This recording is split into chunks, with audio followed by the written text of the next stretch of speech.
Welcome to NIA English Channel. Today, we're doing something really practical, a deep dive.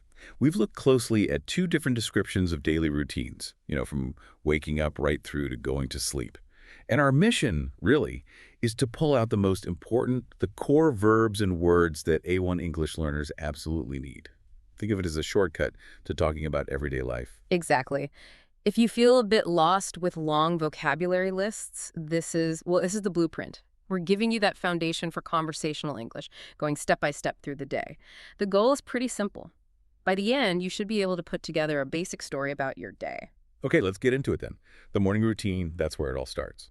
Our sources, they show slightly different schedules, which is actually quite useful, isn't it? Shows flexibility. You see that little difference in timing right away. One person wakes up around 7 a.m. The other is clearly more of an early bird, sometimes waking up even at 6:30.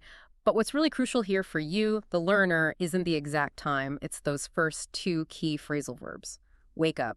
And the next step, which is always get out of bed. I did notice that. Yeah. You don't just say, I wake. It's wake up and get out of bed. Why is that so important for someone just starting out? Well, it's vital because English uses these phrasal verbs, these little two-word combinations, all the time. If you learn I wake up at 7, you're learning how people actually speak. If you try to translate word for word, it can get confusing. So just remember the sequence. Wake up, you stop sleeping. Okay. Then get out of bed, you physically leave the bed. That makes total sense. Yeah. Okay, so they're out of bed. Then it seems like it's straight to the bathroom verbs, the hygiene stuff. Yes. Very useful, simple actions. They go to the bathroom, they brush their teeth, and they wash their face. And a little tip here for A1 learners, always remember my. We say, I brush my teeth, I wash my face. It's a small thing, but a really common mistake for beginners. Good point. Right after getting clean, it's kitchen time. And here we have two verbs that often get mixed up, don't they? Yes. This is where looking closely helps. The main verbs are make breakfast and have breakfast. The way to think about it is, you make it, that's the preparation part, then you have it, that's the eating part. So, for instance, I make coffee and toast, then. Then I have coffee and toast. Okay, I get it. Precisely. And I liked that the sources gave specific examples. Yeah. Makes it real. One person has coffee and toast, sometimes adds fruit like a banana or an apple. And the other mentioned tea and cereal. Using these concrete examples, toast, cereal, coffee, it's much better than just learning food. If you remember I have cereal, well, you can use that straight away. Okay, breakfast is sorted. Now, time to get out of those pajamas. The key action here is get dressed, putting on clothes.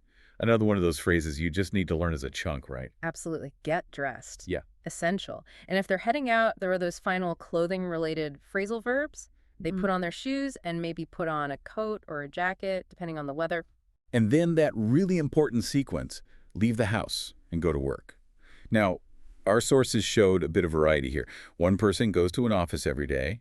The other splits their time, sometimes the office, sometimes working from home, WFH. Yeah, and that difference is helpful, actually, because it gives us more verbs for the work part of the day. Whether they're in an office or at home, some actions are common. They sit at my desk and they work on my computer. Notice the little words at the desk, on the computer. Prepositions are tricky but vital. And the typical office tasks are covered too. Things like they answer emails and write reports.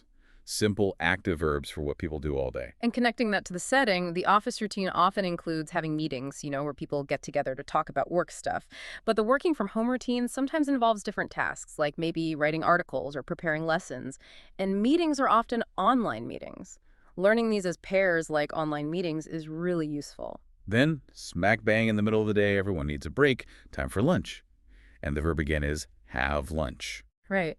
And what's interesting is how light lunch often is. Usually just a sandwich or maybe a salad. But maybe more useful for you are the options for getting lunch. The sources show they might bring their lunch from home.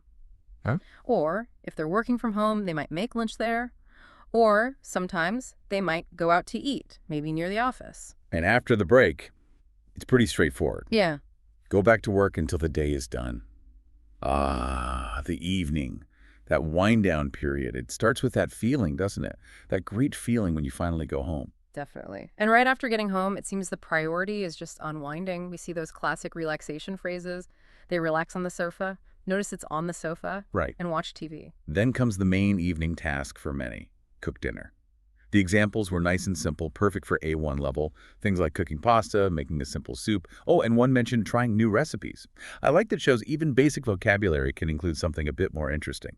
Absolutely. And after dinner comes that job. Yeah. You know, the one nobody loves, wash the dishes.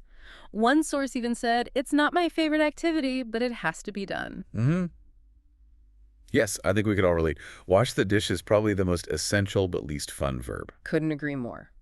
Then for leisure, the evenings look quite varied. Different ways to spend time.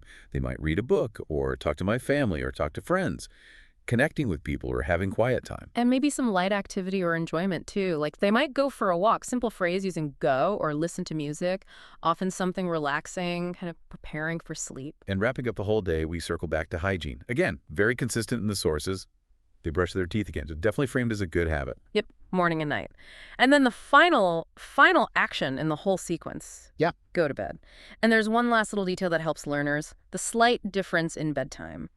One person tries to go to bed around 10:30 or 11:00, while the other goes a bit later, maybe 11:30. These times just help anchor the verbs in a real daily flow. So we've literally walked through a whole day using really simple, really essential words. What's the big takeaway for you? Listening. It means you now have this toolkit, this timeline, to tell your own story. Maybe instead of just listing the verbs again, let's think about the structure we've built. Yeah, good idea. Think about it in phases. The morning phase. That's all about those phrasal verbs and getting ready. Wake up, get out of bed, brush teeth, wash face, get dressed. Master maybe those 5 or 6, and you've got most of your morning covered. Right. Then the work phase. That's focused on the place and the tasks. Go to work, sit at my desk, work on my computer, have meetings, have lunch. These are pretty standard for many people, so the vocabulary is reliable. Exactly. And the evening phase is about coming home and winding down. Go home, cook dinner, wash the dishes, relax, go to bed. The key idea here isn't just memorizing a random list. It's learning these verbs as part of your day's journey. Which leads to the big question. How do you actually use this right now? Well, the sources had good advice. Take these phrases and try to talk or write about your own day. Morning till night, it really is the best way to practice. Maybe challenge yourself. Can you use, say, 20 of these verbs tomorrow when you think about your day? And don't just think it or say it. Writing it down can really help lock those words and phrases in your memory. It uses a different part of your brain. And, be patient with yourself. Learning takes time. It takes practice doing it again and again. When you use get dressed correctly without even thinking about it, that's a win. So we've covered a full day just by pulling out and organizing these crucial verbs from simple routine descriptions. We really hope this deep dive gives you that structure, that confidence to talk about your daily life in English. Yeah, now that you have this vocabulary, maybe think about one specific time. What time do you usually have dinner? Try to make a sentence using the verbs we talked about today. Just one sentence is great practice. Thank you so much for joining us for this essential deep dive into daily English verbs. If this was helpful for you, please subscribe, like, and share this video with your friends. It really helps us create more of these focused guides. Bye for now, everyone.